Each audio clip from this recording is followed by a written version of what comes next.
हलछट वाले हो, उनका हलखष्टी कहते हैं।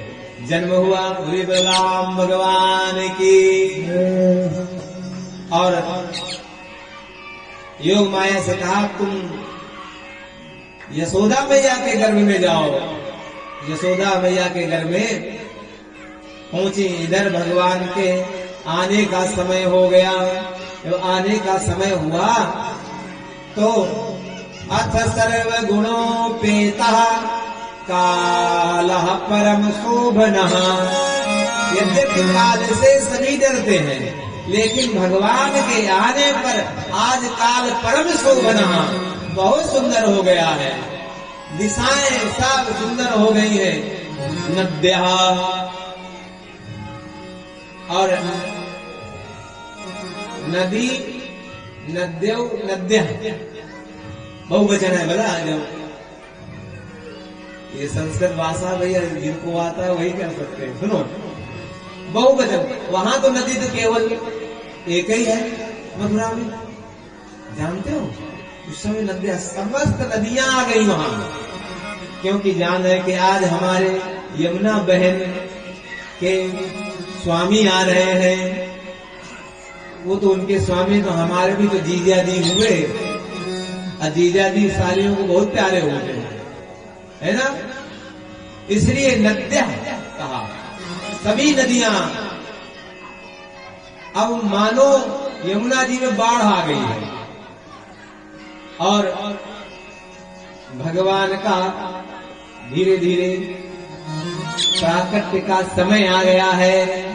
भादों का महीना आया और महीना में कृष्ण पक्ष आया, अष्टमी आई, बुधवार का दिन आया, रोहिणी नक्षत्र आया और रोहिणी नक्षत्र के बाद फिर निशीथे, निशीथ माने अर्धरात्रि आई।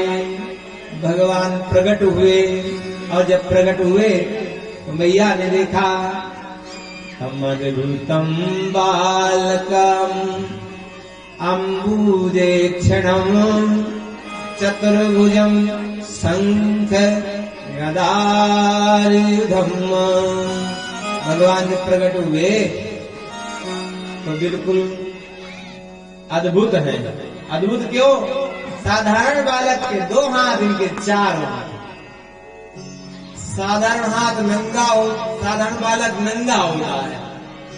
और ये कैसे है? पीतांबरधारी है। अद्भुत तो है। तो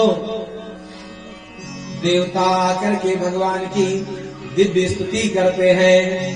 आइए हम सब लोग मिल करके दिव्य स्तुति करते हैं भगवान की। स्वागतम कृष्ण, स्वागतम कृष्ण, सुस्वागतम कृष्ण, स्वागतम कृष्ण, स्वागतम कृष्ण,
स्वागतम कृष्णा सुस्वागतम कृष्णा स्वागतम कृष्णा स्वागतम कृष्णा स्वागतम कृष्णा स्वागतम कृष्णा स्वागतम कृष्णा वृंदावन बिहारी लाल की लाल कृष्ण लाल की अब भगवान ने कहा क्या करें भैया? बोले बालक हो जाओ। बोले संग चक्र गदा क्यों लेकर आए हो? बोले यदि मामा को पता चल गया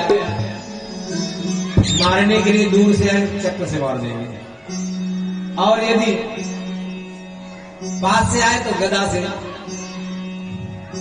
संग चक्र, और यदि प्रेम से आए तो फूल देकर के मैत्री कर लेंगे, फूल देकर के मैत्री कर लेंगे, और यदि विजय हुई तो तुरंत ही हम शंख बजा देंगे, डिम डिम घोष हो जाएगा।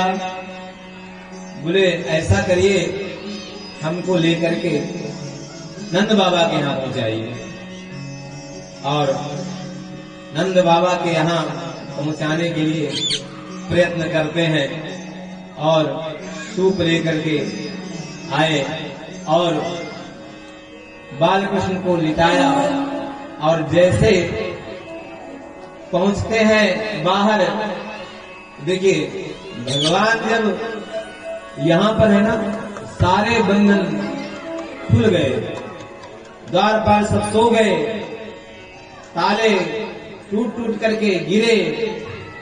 अब भगवान को लेकर के चले तो पहले देखा कि चांदनी रात है, 12 बजे चांदनी रात हो जाती है राष्ट्र में, चांदनी रात है, तो सब लोग बाहर सोए हुए थे। भादों की रात में सब लोग खटिया डाल डाल करके बाहर सोते थे, लेकिन बादलों ने कहा हमारे पास कुछ है नहीं, हम क्या करें, तो थोड़ा गड़गड़ाने लगे, और रिमझिम पानी बरसने लगा। जब पानी बरसने लगा तो सब लोग अपनी खटिया मछिया लेकर के सब अंदर हो गए। अब भगवान के आने के लिए जगह साफ हो गई। अब जगह साफ हुई, जैसे यमुना जी में प्रवेश किया तो यमुना भगवान के चरण स्पर्श करने के लिए आगे बढ़ी, और जब आगे बढ़ी दाढ़ी तक आई तो भगवान ने वहीं से पैर स्पर्श कराए। बोले अभी ससुर जी की दाढ़ी तक जाती है, नीचे चल। तब चरणार बिंदुओं में पहुंच गई, और धीरे से भगवान को वहां पर नंद रानी यशोदा के पास रखा, उनकी जन्मी हुई कन्या लेकर के आए, और जैसे लेकर के आए तो जैसे माया के चक्कर में कोई पड़ जाता वैसे ही सारे बंधन फिर बंध गए। तो माया देवी रोना शुरू किया, अब जैसे रोना शुरू किया तो कहा कि हो गए। बोले क्या हो गया? बोले होने के हो गई। और कंस आकर के उस पुत्री का पैर पकड़ करके मारना चाहा, हाथ से छूटी, अष्टभुजा के रूप में प्रकट हुई और कहा तू हमें क्या मारेगा, तेरा मारने वाला ब्रज में पैदा हो गया है।